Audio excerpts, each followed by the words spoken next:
제가 10대 때 교통사고가 나가지고 병원에 한 2달 정도 입원한 그런 경험이 있습니다. 그때 우리 담임 목사님이 찾아오셔서 기도를 해주더라고요. 그러면서 선물을 하나 주고 갔어요. 그게 바로 뭐냐면 안희숙 여사가 쓴 죽으면 죽으리라는 그 책을 저에게 선물로 이렇게 주었습니다. 저는 그 책을 단숨에 읽으면서 큰 은혜를 받았고, 복음을 위하여서 내 인생을 드리고 싶다, 그런 생각을 마음에 간직을 그때 했죠. 처음 교회를 갔는데 잘 모르죠. 어, 그러니까 뒤에 이렇게 앉아 있고 그렇게 신앙생활을 하다가 어떤 분이 청년이 와가지고 성가대 하자고 그러더라고요. 10대니까 잘 모르지만 가수 옆에 서서 찬양을 이렇게 성가대를 썼어요. 서서 이제 악보도 잘 볼 줄도 모르고, 그러니까 옆에 있는 우리 청년이 이렇게 가르쳐 줬어요. 잘 가르쳐 줘. 저는 베이스 파트를 맡아서 그때 이제 성가대를 했죠. 그러면서 교회에 더 이제 적극적으로 참여하게 되었습니다. 제 주변에 그런 청년들이 좀 있었어요. 어느 날 저희 가정에 어머님 추도식, 그때는 제사죠. 제사를 드리는 그 날짜가 되어서 내가 그 친구 청년에게 우리 제사 드려야 된다고 그랬더니 예수 믿으면 이제 제사 드릴 필요가 없다라고 하면서 자기가 와서 예배 드려주겠대. 청년이. 뭔지 모르죠. 그래서 그분이 와가지고 이제 예배를 드리더라고요. 뭔지는 모르지만 하여튼 제사는 안 하고 이제 그렇게 예배를 드리게 되었어요. 그런데 그 청년이 얼마 전에 전화가 왔어요. 시골에서. 자기 목사 됐다고. 당신도 목사라며? 그러더라고. 그래요. 그래서 언제 한번 이렇게 만나자고 그랬습니다. 아마 만나면 좀 남다를 것 같아요. 왜냐? 제가 가장 어려운 그때의 교회를 나가게 됐잖아요. 그런데 그분들의 이런 도움을 통하여서 제가 믿음을 갖게 됐고, 더욱 예배의 소중함과 그리고 여러 가지 교회 생활을 이렇게 배우게 되었단 말이죠. 오늘은 믿음의 친구가 얼마나 값지고 귀한지에 대해서 좀 나눴으면 합니다. 내가 믿음의 친구가 살다 보면 필요해요. 아, 우리 혼자 힘으로 우리의 주어진 여러 가지 어려움들을 해결해 나가는 데는 때로는 버거울 때가 있단 말이죠. 그래서 내 곁에 누군가에게 내 속에 있는 그 흉어물 없이 다 터놓고 얘기해 줄, 그렇게 대화할 그런 친구가 필요해요. 어떤 친구? 믿음의 친구. 항상 어려움 만나면 그 친구가 생각나. 그러면 되는 거죠. 그러면 전화를 하든 톡을 하든 만나든, 네, 그런 부분들을 잘 우리가 해소해 나갈 수 있지 않는가, 그런 생각을 합니다. 우리가 말씀을 들으면서 한번 우리 자신들도 좀 점검해 보면 좋겠다, 그런 생각이 들어요. 믿음의 친구가 필요할 뿐만 아니라 또 믿음의 친구가 되어주는, 한 발 더 나아가서 다른 사람에게 내가 신실한 믿음의 친구가 되어주는 것도 너무 중요하거든요. 지금 내 주변에 너무 힘든 사람 많잖아요. 어려운 사람 많단 말이죠. 아픈 분들 많잖아요. 소외된 사람들이 많이 있잖아요.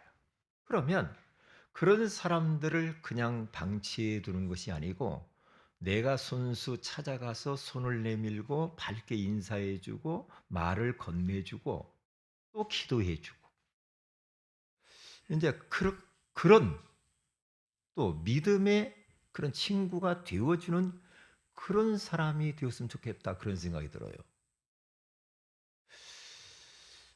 그러면 이렇게 믿음의 친구가 되어 주면 인생이 좀 달라져요. 왠지 모르게 삶이 풍요로워져요. 그리고 윤택해져요. 그러면서 인생이 참 보람차요. 왜? 내가 믿음의 친구를 간직한 것도 중요하지만 믿음의 친구를 누구에게든지 다가가서 되어주는 것은 더 중요해요. 보세요. 제가 이제 전도사가 됐어요. 서울에 올라와 가지고 전도사가 딱 됐는데 어 이제 큰 교회 이제 거기 전도사가 됐단 말이죠. 그러니까 뭐 성도들도 뭐 거의 막 10,000명 이렇게 되면 힘들잖아요. 모르거든요. 이 큰 교회니까. 뭐 전도사들 막 30명씩 막 이렇게 되거든요. 목사님들 몇 분 되고요. 그래서 이제 전도사가 딱 됐는데 이제 어렵잖아요. 예? 전도사 되니까 어렵지요. 사례비가 그때 8만 원, 7만 원 그렇게 받았거든요. 그걸 갖고 어떻게 생활합니까? 힘들잖아요. 그런데 그냥 기쁘고 감사했어요. 그런데 이제 주변에서 그것을 다 알죠. 말 안 해도. 뭐 전도사가 어렵다는 거 다 알 거 아닙니까? 뻔하지 뭐. 뻔하잖아요. 이제 새벽 예배를 계속 이제 다니면서 어, 한 3시 정도 일어났어야 돼요. 왜냐? 새벽에 차 운전을 해야 돼. 목사님 기사로 차 운전을 해서 새벽 기도 데리고 와야 돼. 그 담임 목사님의 어머님이 목사님이었어요. 그 어머님 담당이라 제가. 근데 그 어머님은 잠이 없으셔. 그래가지고 교회 하여튼 새벽 4시에 와야 되니까. 3시 정도 깨가지고요. 이제 자 성남 성남 성남에 가가지고 이제 새벽에 가서 딱 대기하고 있다 이렇게 모시고 이렇게 이제 또 예배 드리고 그 끝나면 또 모시다 드리고 어디 신방 가면 또 이렇게 운전하고 제가 이제 그런 운전도 그렇게 했어요.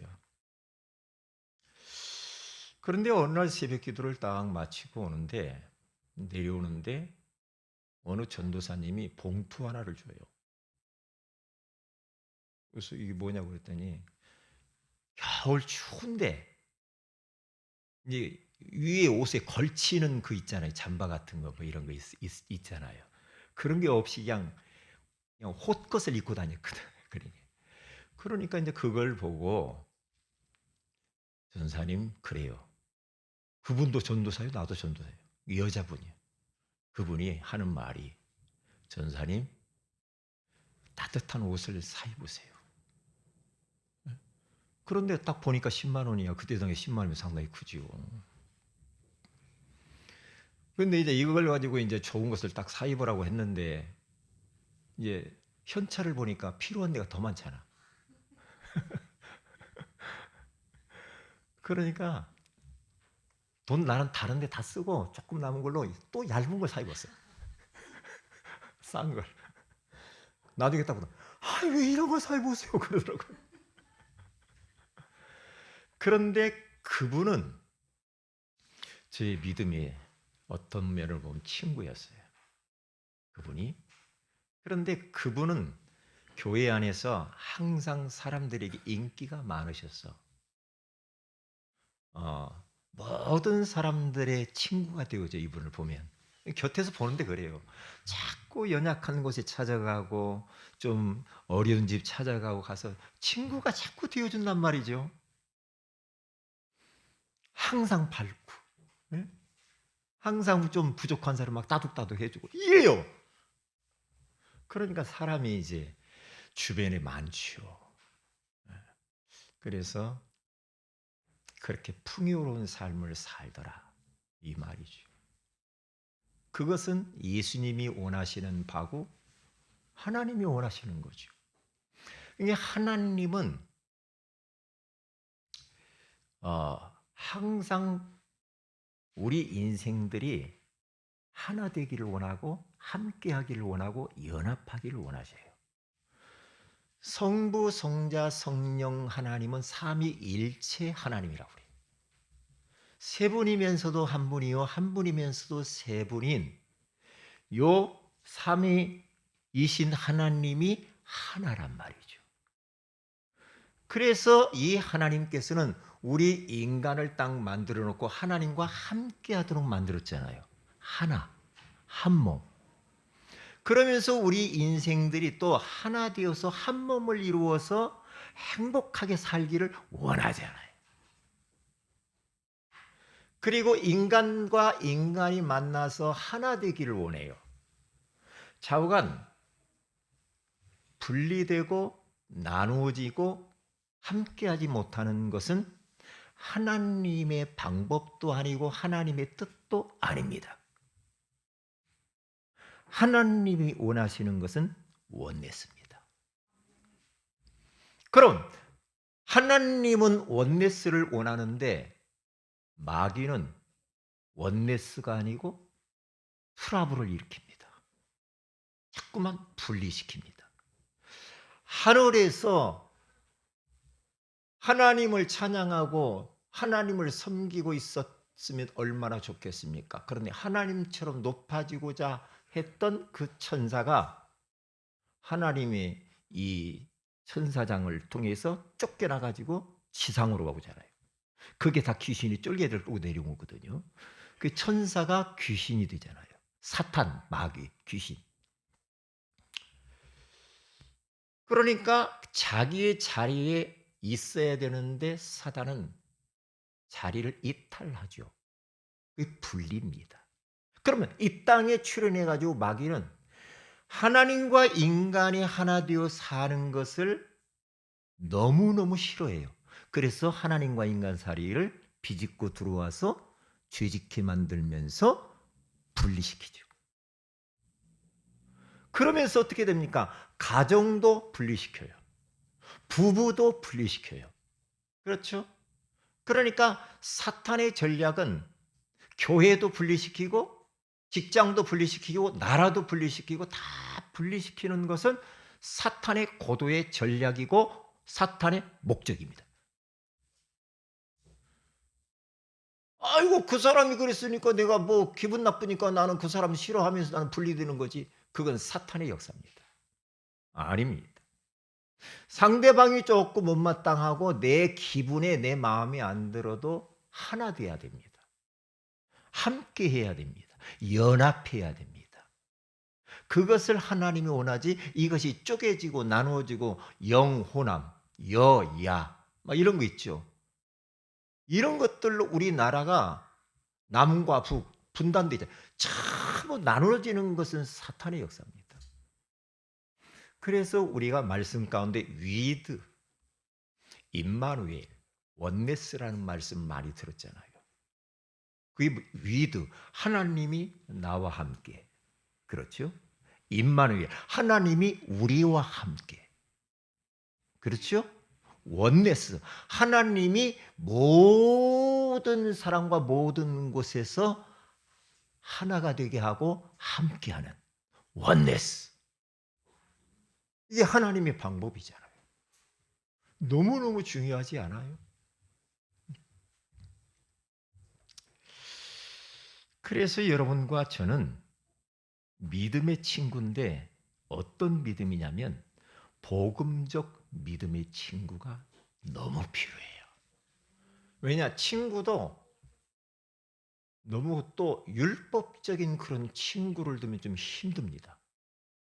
모든 것을 부정적으로 막 보잖아요. 예? 교회를 봐도 부정적이고 목사님을 봐도 부정적이고 성도를 봐도 부정적이고 대통령을 봐도 부정적이고 우리 가정을 봐도, 남편을 봐도, 아내도 봐도, 자식을 전부 부정적인 안경을 끼고 계속 봐버리면요, 그게 응답이 돼요. 그것은 사탄이 걸린 겁니다. 그래서 복음적 믿음의 친구, 신실한 믿음의 그런 친구들이 나에게도 필요하고 또 다른 사람들이 그런 사람, 믿음의 사람이 되어줘야 돼. 이게 중요해요. 요즘 젊은이들이 너무 힘들어서 청년들이 일자리도 없고 너무 외롭고 혼자 살다가 고독사하는 청년들이 많답니다.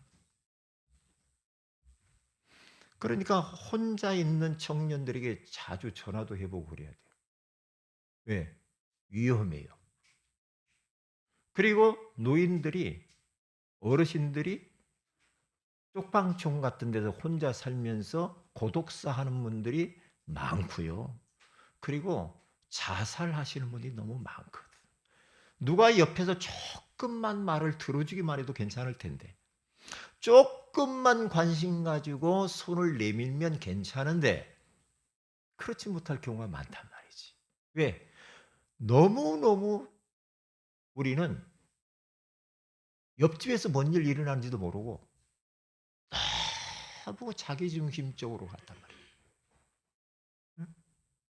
물질 중심, 성공 중심, 이것만을 위해서 막 달려가면서 주변을 돌아볼 겨를이 없어. 그런데 뭐 시대가 그렇다, 뭐 그럴 수도 있겠죠. 그런데 이 성경을 보면 또 그건 아니야. 하나님의 말씀을 보면 또 그건 아닌 것 같아요. 시대가 그렇다고 해서 시대를 우리가 따라가기만 한다고 해서 또 되는 것만은 아니에요. 그걸 무시할 수는 없지만, 예? 이 하나님의 말씀은 뭐 시대가 변한다고 이 말씀이 변하는 건 아니잖아요. 이 말씀은 영원하잖아요. 예? 그러니까 아무리 시대가 막 달려가고 막 유행이 막 가도 항상 우리 말씀으로 돌아와서 점검해 봐야 될 필요가 있는 겁니다. 자, 그러면 첫째로 믿음의 친구입니다. 누구 이야기냐? 다윗과 요나단의 이 신실한 믿음의 친구에 대해서 이야기를 해보기를 원한다 이 말이죠. 그 요나단은 아버지가 사울 왕이잖아요. 그런데 하나님 중심으로 하나님을 가까이 하고 예배하고 그러면서 하나님을 왕으로 모시면서 주인을 모시면서 살았으면 얼마나 좋겠어요. 그런데 그가 자꾸 하나님 말씀과 벗어나는 일들을 많이 하잖아요. 그러니까 하나님의 영인 성령이 떠나버립니다. 구약시대 때는 성령이 떠나고 들어오고 막 그랬어요. 근데 신약에서는 한 번 마음에 예수 그리스도를 영접하게 되어지면 그 보혜사 성령님께서는 영원토록 우리와 함께 하시는 줄로 믿습니다. 절대 떠나지 않아요, 지금은. 그렇죠. 그러니까 악령이 들어와 가지고 영적 문제, 정신 문제가 사울 왕에게 찾아왔습니다. 그때 어떤 한 신하가 사울 왕에게 말합니다. 왕이시여, 수금을 잘 타는 다윗이라고 하는 사람이 있는데 그 사람을 데리고 와서 좀 수금을 타고 찬양하면서 악신을 좀 몰아냈으면 좋겠습니다. 그 데리고 와봐라.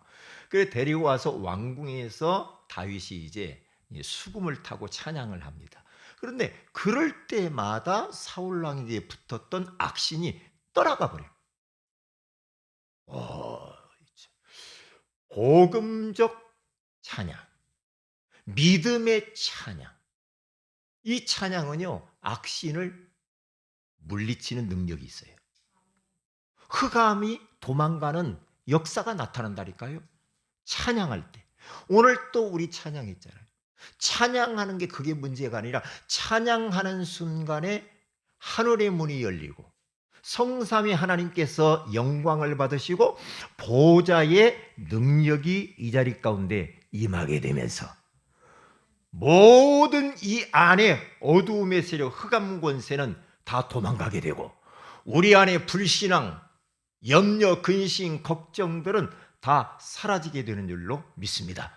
찬양이 얼마나 중요한지 몰라요. 찬양이. 그러니까 요 이제 이 사울 왕이요, 이렇게 많은 은혜를 다윗을 통해 입잖아요. 그런데요, 다윗이 이제 왕궁 안에서 수금을 켜고 그러면서 막 맡기는 일마다 너무 지혜롭게 잘하는 거야, 다윗이. 뭐 저기 총리 한번 해봐. 총리에서 너무 잘하고. 예? 또 교육부 장관 해봐. 뭐 교육부 장관도 그러니까 왕궁 안에서 당해낼 자가 없는 거예요. 다윗이 하는 족족 너무나 지혜롭게 그 일을 모든 걸 처리를 완벽하게 해버리는 겁니다. 자, 하나님이 주신 지혜죠. 그러니까 뭘 맡겼느냐 하면은 국방부 장관을 맡긴 겁니다. 너 군대 장을 해라. 이게 국방부 장관이 쉽게 말하면 장관. 근데 그것을 딱 맡았죠. 맡아가지고 블레이 쳐들어왔잖아요. 쳐들어와가지고 골리앗이 40일 동안, 오후에도 이야기하겠지만 40일 동안 계속해서 저주를 막 퍼붓고 여호와를 우습게 여기고 모욕하고 막 그러니까요.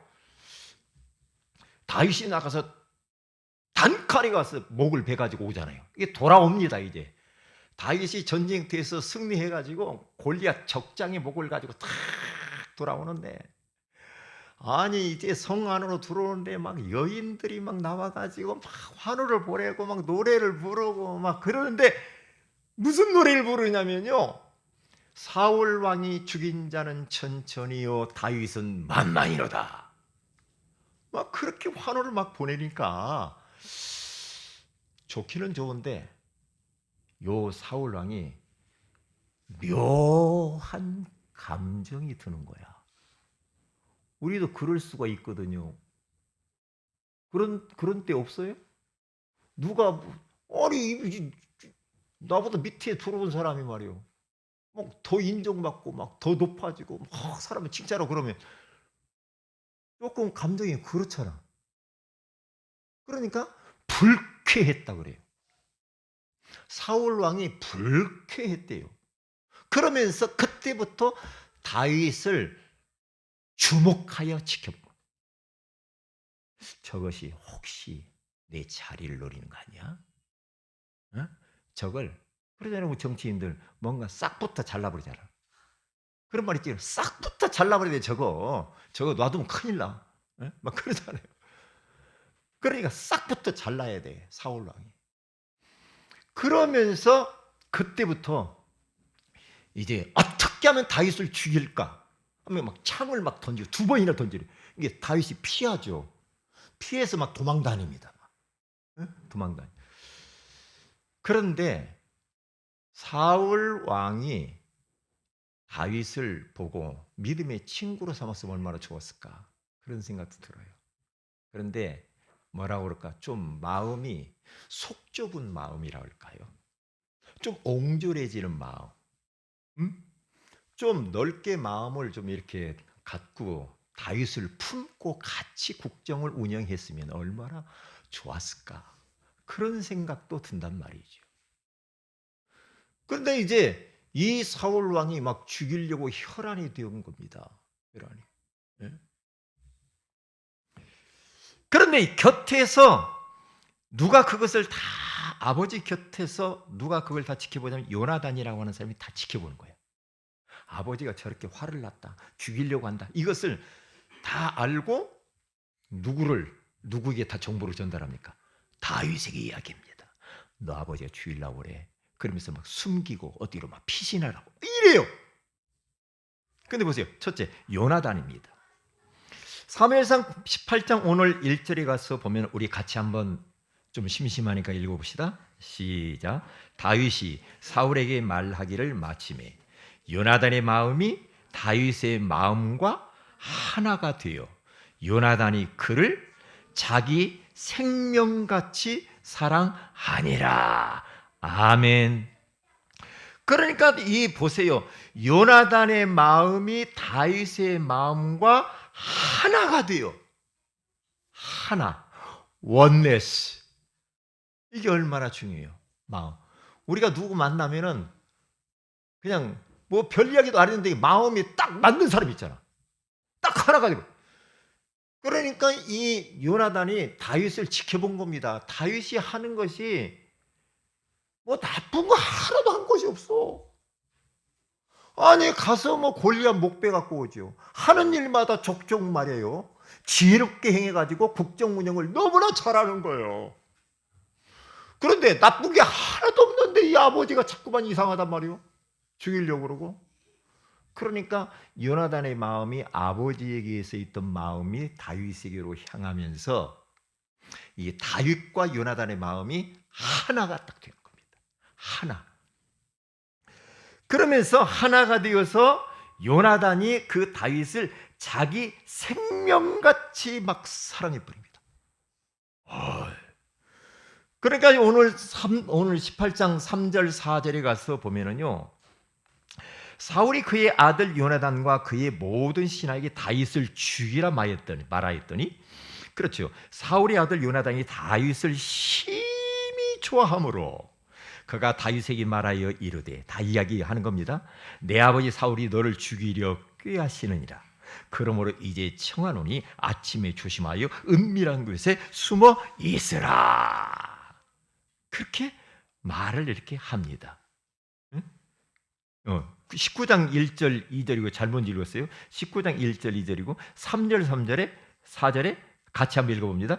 요나단은 다윗을 자기 생명같이 사랑하여 더불어 언약을 맺었으며 요나단이 자기가 입었던 겉옷을 벗어 다윗에게 주었고 자기의 군복과 칼과 활과 띠도 그리하였더라.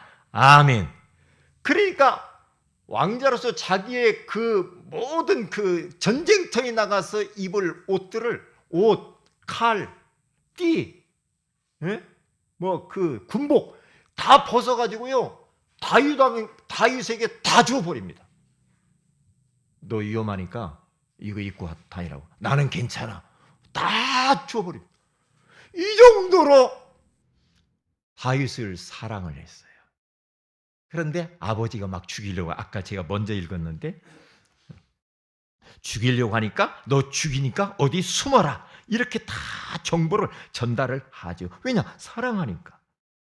그러면서 사무엘상 20장 17절에 가서 보면은 다윗에 대한 요나단의 사랑이 그를 다시 맹세하게 하였으니 이는 자기 생명을 사랑함 같이 그를 사랑함이었더라. 자기 생명같이 다윗을 사랑하는 요나단. 얼마나 두 사람의 이 믿음이 신실합니까? 이런 친구가 여러분에게 있습니까?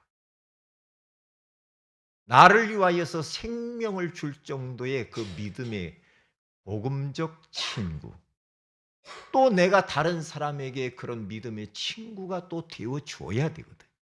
그 부분은 큰 대지에서 한번 보도록 하고요. 예수님도 이렇게 말씀하시잖아요.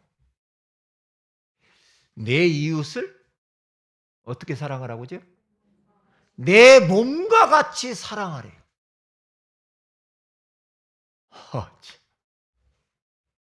그러니까 지금 요나단이라고 하는 사람은 다윗을 사랑하는데 자기 생명같이 사랑했대요.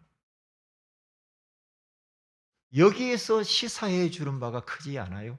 이것이 바로 예수님의 사랑이죠. 이게 복음적 사랑 친구죠. 그런데 보세요. 이제 다윗이 턱 왕이 됩니다.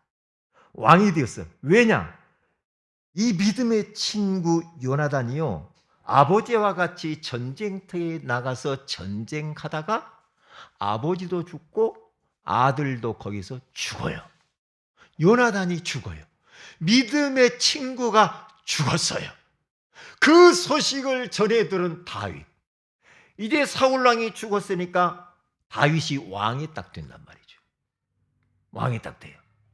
그런데 이때에 사무엘하 1장 17절에 가서 보면요, 다윗이 이 슬픈 노래로 사울과 그의 아들 요나단을 조상하고 조문했다 이 말이죠. 장례를 그렇게 치렀대요. 뭐라고요? 슬픈 노래로. 왜냐? 나를 생명같이 사랑해준 저 요나단이 죽었구나. 너무너무 슬프다, 슬퍼. 그러면서 사무엘하 1장 26절에 가서 보니까 내 형 요나단이여, 내가 그대를 애통함은 그대는 내게 심히 아름다움이라. 그대가 나를 사랑함이 기이하여 여인의 사랑보다 더하도다.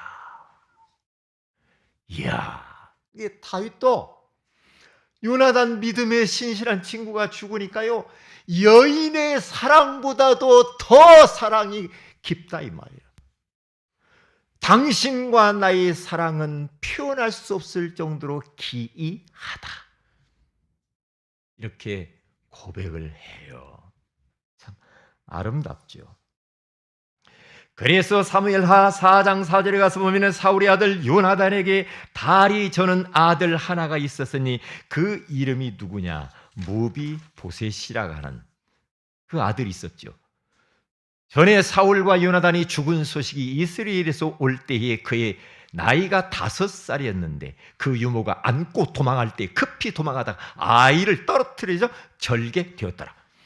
그러니까 지금 요나단의 아들 무비보셋이 있는 것을 발견해요. 이게요. 그러니까 이제 다윗은 왕이 됐잖아요.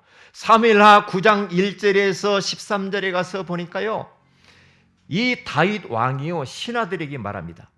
사울과 관계되어진 사울의 집에 남은 자, 가족, 친척들 누군지 다 찾아내라. 그의 모든 혈족들을 다 찾아내. 다 찾아내. 그래서 누구를 찾아내냐면은 무비보셋을 찾아내는 겁니다.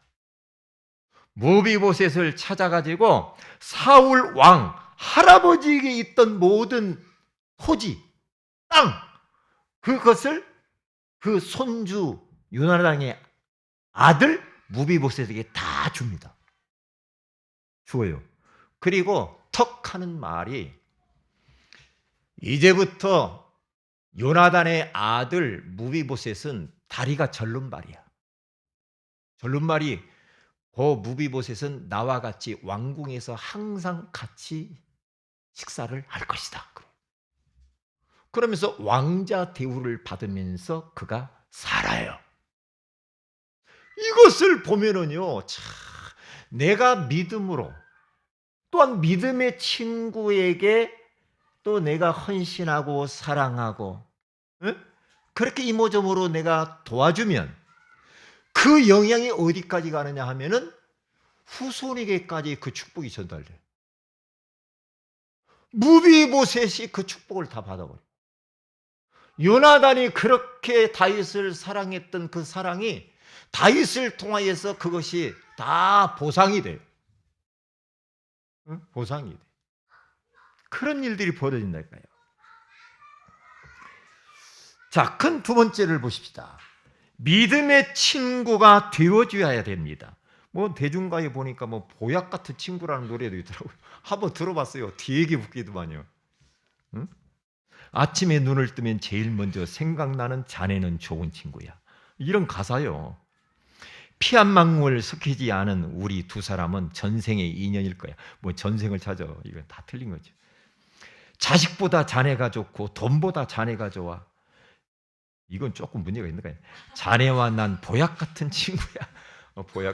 보약 같은 친구, 우리는 믿음의 친구. 그런 친구가 내가 돼야 되고 그런 친구가 필요해요. 필요해. 네? 어떤 목사님은 저한테 가끔 힘들면 전화 와요. 왜? 자네 친구, 나 지금 이런 일인데, 나 힘들어 죽겠어. 그래. 왜요? 믿음의 친구. 이게 목사님들 때로는 힘들 때 있거든요. 힘들 때 있으면 다른 사람들에게, 성도들에게 말 못하잖아요, 목사님은. 네? 제가 백미라 권사님한테 가서 나 죽겠어, 그러면서 나 좀 도와줘봐. 근데 그렇게 하겠어요? 목사님들끼리 또 친구가 있단 말이야. 그러니까 그분이 어려움 딱 보면은 제가 생각나는가 봐. 전화가 와요. 왜냐? 그분이 우리 이 서울 강선우에 딱 처음 그 이제 입교, 다시 말하면 가입하려고 했을 때 막 추천서 써주고 여러 개 도와줘야 돼. 그런데요, 제가 그걸 다 해줬어요. 그러니까 제가 느낀 겁니다. 제가 노예 임원을 할 때 말이에요. 저를 통하여서 서류 받아간 사람들, 이렇게 다 서류 받고 저와 같이 이렇게 만남을 가졌던 사람들은 제가 이렇게 좀 편하게 해줬나 봐. 근데 그게요, 처음 우리 노예에 들어온 그 낯설잖아. 누가 나 자기 도움을 줄 사람이 없잖아. 조금만 했는데도 그걸 못 잊나 봐요. 그걸 못 잊나 봐. 이 어려울 때 친구가 되어주면 평생 잊지 못할 것 같아. 좀 그런 분 되시기를 바랍니다. 그렇게 해야 됩니다. 너무 삭막하게 살지 마세요. 삭막하게. 저는 이번 주간에 저에게 자꾸만 저의 마음속에 메시지가 떠오르는 게 뭐냐? 네 생각 틀린 거야. 반대로 생각해. 반대로. 그 반대편에 축복이 있고 응답이 있는 거야. 네 생각 맞는다고 생각하지 마. 너 틀린 거야. 계속 하나님이 너 틀린 거야, 틀린 거야. 네가 생각하고 있는 거 거꾸로 생각해봐. 거꾸로 생각해. 이게 거꾸로 생각해야지라고 생각을 했더니 나도 편하고 그 상대방이 너무 이쁘게 보이는 거죠. 그러면서 이해가 가고 기도하게 되고. 그러니까 이 생각을 내 생각은 거의 틀렸거든요. 거의 틀렸어. 옛날 김기태 한수사님 그랬잖아요. 구원의 길 그리면서 처음에는 떨어가지고 못 탔잖아. 중단했잖아. 나중에 하시면서 그랬잖아요. 여기서 이야기 하시잖아요. 응? 하기 싫은 것이 복음이다. 그랬죠. 하기 싫은 거. 예? 그게 복음이라고 하잖아요. 그렇죠. 우리는 막 좋은 거, 예?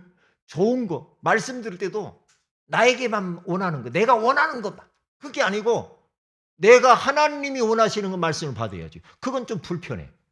그런데 그 불편한 것을 하는 것이 믿음이고 복음이야. 그게 생각을 거꾸로 생각하고 반대편을 생각을 해요. 왜? 거기에 응답이 있다는 거죠. 그게 내가 사는 길이고 상대방을 살리는 길이더라 이 말이지. 꼭 기억하세요. 왜냐? 저를 비롯해서 우리는요, 복음적이지 않은 것들이 너무 많이 안에 들어와 있어요. 그걸 인정하는 게 중요합니다.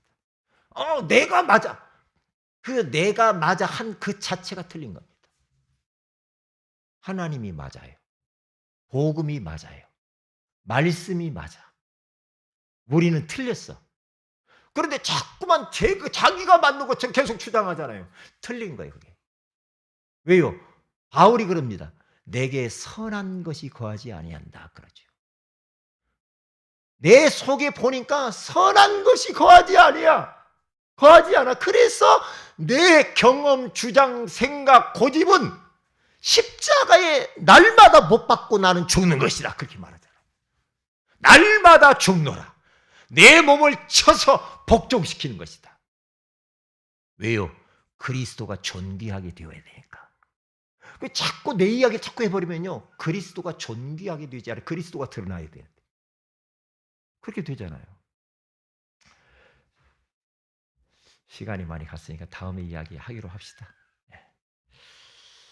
자, 그러면 예수님, 여러분 믿음의 친구가 되어줘라. 예수님은 요한복음 15장 15절에 가서 보니까 이제부터는 너희를 종이라 하지 아니하리니 종은 주인이 하는 것을 알지 못함이라.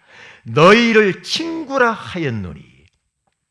예수님께서는 제자들을 바라보면서 나의 친구다 그렇게 말해요. 친구. 요한복음 11장 11절에 가서 보니까 그 예수님의 그 절친한 절친이 있었어요. 그 친구가 나사로입니다. 나사로가 죽었어. 그러니까 예수님 마음이 얼마나 아플까요?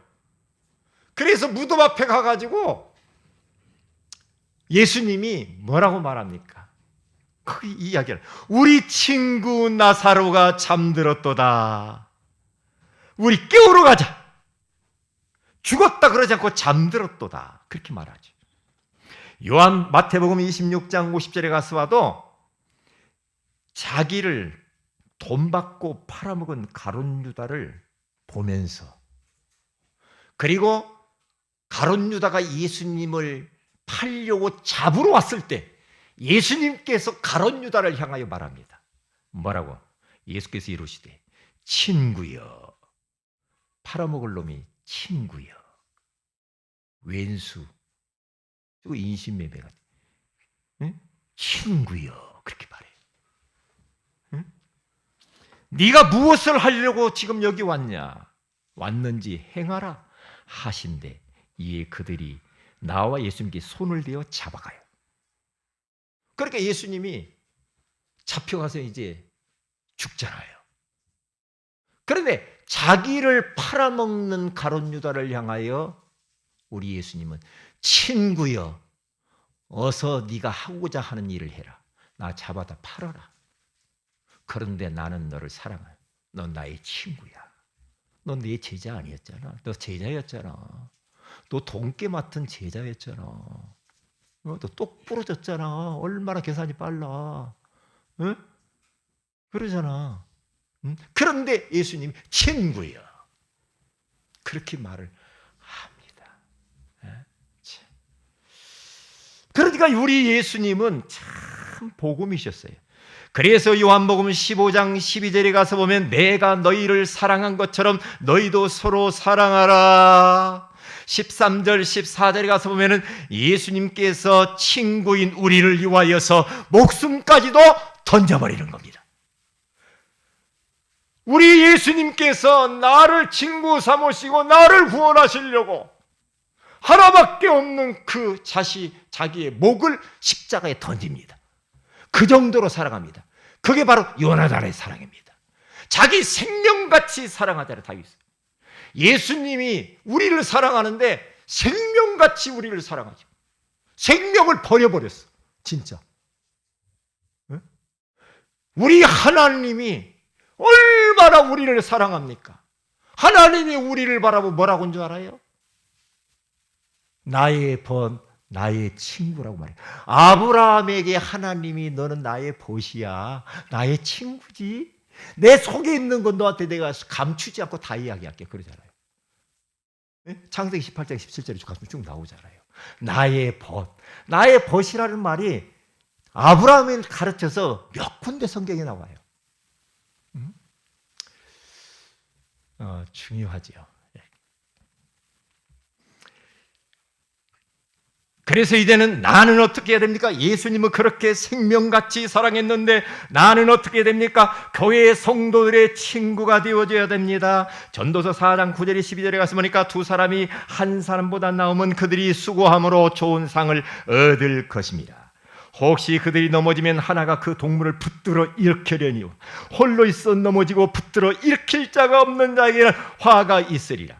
또 두 사람이 함께 누우면 따뜻하거니와 한 사람이면 어찌 따뜻하랴. 한 사람이면 패하겠거니와 두 사람이면 맞설 수 있나니 세 겹줄은 쉽게 끊어지지 아니하느니라. 세 겹줄로 단단히. 나 혼자면 맞설 수가 없고 혼자 누우면 따뜻하지도 않고요. 혼자 하면 버거워서 무거워서도 못 들어, 물건도 같이 들어야지. 그래서 믿음의 친구가 필요하다 이 말이에요. 그래서 교회 성도들의 친구가 되어주는 게 중요합니다. 아픈 성도들의 친구가 되어집니다. 누가복음 5장 17절에서 20절에 가서 보니까 한 중풍병자가 4명의 친구에게 그 침상채 메고 와가지고 저 지붕을 뜯어가지고 거기에다가 침상채 내리달아서 예수님 앞에 놓는데, 예수님이 딱 여기서 이렇게 말씀 가르치고 있는데 위를 천장을 보니 천장이 뜯어졌어. 근데 위에 딱 보니까요, 네 머리가 나와 있어. 이렇게. 그런데 4명의 그 머리, 그 사람들의 믿음을 보시고, 믿음의 친구, 그 믿음을 보시고 그 중풍병자를 죄도 사하고 중풍병도 치유해 줍니다. 내가 믿는 믿음, 내가 다른 사람을 위하여서 믿음의 행동을 할 때 그것을 하나님이 보시고 그 상대방에게 하나님께서 그 문제를 해결하신다. 아멘. 믿음의 친구.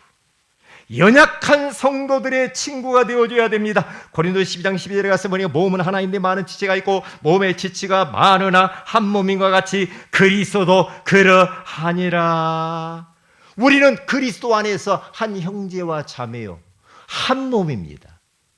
부부가 한 몸도 되지만은 그리스도 안에 있는 모든 형제와 자매인 우리들도 한 몸이 될 줄로 믿습니다. 원네스. 나누어지는 것은 마귀의 역사, 하나가 되는 것은 성령의 역사. 할렐루야. 잊어버리지 마세요. 어디 갔어요? 네가 잘못했으니까 나는 너하고 이제는 끝. 너하고 나하고 끝 하면서 딱 나누어지는 거. 그게 어디 갔든지 막 나누어지는 것은 좋은 게 아닙니다. 분리되는 건 좋지 않아요. 결론입니다. 중요한 질문. 믿음의 친구가 나에게 필요해요. 그렇죠? 그리고 믿음의 친구가 되어 주는 게 중요합니다. 기도하십시다. 하나님, 믿음의 친구라고 하는 소중한 말씀을 주신 것 감사합니다. 요나단과 다윗의 자기 생명같이 서로가 사랑했던 그 믿음의 신실한 친구, 복음적인 친구, 그 친구가 내가 되게 하시고, 또한 주변에 어려운 성도들, 아픈 성도들, 도움이 필요한 성도들, 주변에 있는 동료들, 가족들, 그 사람들의 친구가 되어주게 하여 주옵소서. 주 예수님의 이름으로 기도합니다. 아멘.